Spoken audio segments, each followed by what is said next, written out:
Hi, my name is Paul Saver, the founder of Parent-Teenager Relationship Saver, and welcome to this next parenting tip titled, Do you support or rescue your teenager? It's a natural desire of all parents to want to support their teenager as they go through their adolescence. Unfortunately, whilst parents' motivation is good, they often end up rescuing their teenager. If this becomes a pattern, they unwittingly end up doing a disservice to their teenager. In fact, parenting experts point to parent as rescuer as a dominant parenting style. At this point, you may be asking, well, what's wrong with that? Well, keep listening and watching and I'll tell you why. The word support in terms of relationship means to further the interests or cause of. So what is in the best interests of teenagers? I could spend an hour answering that question, but suffice to say, probably most parents want their teenager to grow up and become a responsible, independent adult, as opposed to remaining a dependent child. So becoming a responsible, independent adult is in fact in the best interests of all teenagers.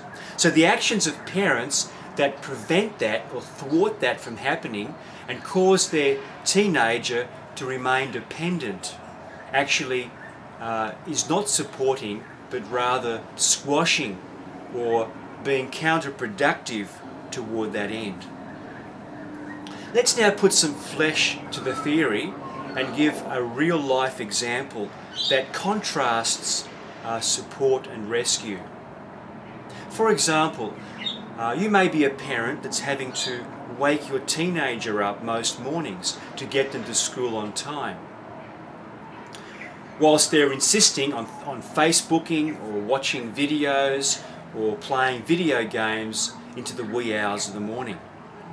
This, by actually waking them up, constitutes a rescue and not support, in that it's counterproductive to the teenager becoming a responsible, independent adult. Alternatively, what could you do? Well, three possibilities. First of all, you can allow the teenager to experience the full consequences of their actions. For example, having to arrive late at school repeatedly, having to experience the hassle of all the red tape and possible detentions, as well as the displeasure of some teachers when they walk into their classes late.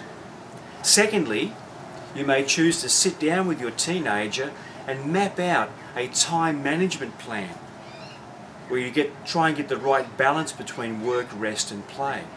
And thirdly, you may choose to buy an alarm clock for your teenager or get them to use the alarm on their mobile phone.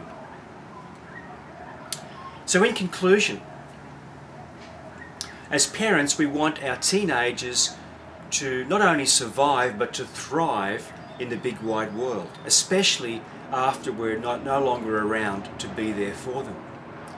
So the best way to do that, toward that end, is to actually support your teenager in taking more and more responsibility and therefore growing up and becoming a responsible, independent adult. This is Paul Saver of Parent-Teenager Relationship Savers signing off, wishing you success as you help to grow your teenager into a responsible, independent adult, as well as at the same time experiencing a loving, caring and respectful relationship with them.